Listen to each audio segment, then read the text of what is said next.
ప్రస్తుతం ఎక్కడ విన్నా ఒకటే మాట, పుష్ప 2. ఈ సినిమా కోసం ప్రపంచవ్యాప్తంగా ఉన్న అల్లు అర్జున్ ఫ్యాన్స్ ఆసక్తిగా ఎదురుచూస్తున్నారు. ఈ సినిమా 2 రోజుల్లో ప్రేక్షకుల ముందుకు రాబోతున్న నేపథ్యంలో సినిమా ప్రమోషన్స్ కార్యక్రమాలను జోరుగా నిర్వహిస్తూ యూనిట్ మొత్తం సందడి చేస్తున్నారు. తాజాగా పుష్ప 2 ప్రీ రిలీజ్ ఈవెంట్ హైదరాబాద్లో గ్రాండ్గా నిర్వహించారు. ఈ ఈవెంట్ భారీ ఎత్తున అభిమానాలు రావడంతో పాటుగా ముఖ్య అతిథులుగా పలువురు డైరెక్టర్స్ విచ్చేశారు. ఈ క్రమంలో అల్లు అరవింద్ మాట్లాడిన మాటలు హైలైట్ అయ్యాయి. ఏ సినిమాకైనా ఆయన పేజీల ప్రసంగాన్ని ఇస్తారు, కానీ ఈ మూవీకి మాత్రం తక్కువ మాట్లాడటంపై సోషల్ మీడియాలో గుసగుసలు మొదలయ్యాయి. అల్లు అరవింద్ ఏం మాట్లాడారో ఒకసారి తెలుసుకుందాం. పుష్ప 2 ఈవెంట్లో ఆయన మాట్లాడుతూ, వారం రోజుల క్రితమే సినిమా చూశానని, షో అయ్యాక ఇంట్లో భార్య పలకరించి మొహం ఏంటి ఇంత వెలిగిపోతుందని అడిగారట. దానికి సమాధానంగా అరవింద్ పుష్ప 2 బాగుందని, బ్రహ్మాండంగా నచ్చిందని అన్నారట. దానికి ఆవిడ, నీ మొహం ఇన్ని సంవత్సరాలలో 2 సార్లు ఇలా వెలగడం చూశాను. ఒకటి మగధీర రిలీజ్కు ముందు, మరొకటి ఇప్పుడు పుష్ప 2 ముందు అన్నారట. అంటే దశాబ్దాల అనుభవంలో అరవింద్ అరుదైన క్షణాలు ఇవేనన్నమాట.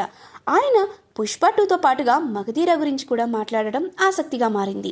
ఈ స్టేజ్ మీద అల్లు అర్జున్ సినిమాల గురించి చెప్పడంతో పాటుగా రామ్ చరణ్ మగధీరపై ప్రశంసలు కురిపించారు. రామ్ చరణ్ అల్లు అర్జున్ సినిమాలకు సంబంధించిన ఆనందాన్ని అల్లు అరవింద్ ఈ రకంగా ఆస్వాదించడాన్ని అభిమానులు ఈ రోజు చూశారు. ఇలాంటి హిట్లు, బ్లాక్ బస్టర్లు గతంలో ఆయన ఎన్నో చూశారు. చిరంజీవి హీరోగా తీసిన ఎన్నో చిత్రాలు ఇండస్ట్రీ రికార్డులు బద్దలు కొట్టాయి. కానీ వాళ్ళిద్దరూ ఒకే తరానికి చెందిన వాళ్ళు, అందులోనూ స్నేహితుల్లా మెలిగిన వారు కాబట్టి పైకి చెప్పుకోకపోయి ఉండొచ్చు. కానీ పిల్లలు సాధిస్తున్న వాటిని చూస్తూ ఆ సంతోషాన్ని వ్యక్తపరిచే సందర్భం వచ్చినప్పుడు మాత్రం వదులుకోకూడదు. అరవింద్ అదే చేశారు.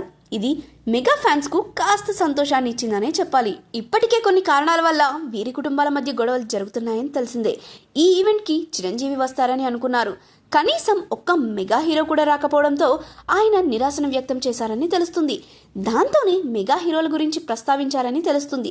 ప్రస్తుతం ఉప్పు నిప్పుగా మారిన నేపథ్యంలో ఇలాంటివి చెప్పడం అవసరం. పుష్ప 2 గురించి వచ్చిన గెస్ట్లు ఇస్తున్న ఎలివేషన్లు చూస్తుంటే మాత్రం డిసెంబర్ 4 రాత్రి నుంచి థియేటర్లలో రచ్చ ఓ రేంజ్లో ఉండబోతుందనేది అర్థమైపోయింది. అరవింద్ ఒక్కరే కాదు, అతిథులుగా డైరెక్టర్స్ పుష్ప 2పై ప్రశంసలు కురిపిస్తున్నారు. మరి సినిమా ఎలాంటి టాక్ను అందుకుంటుందో చూడాలి.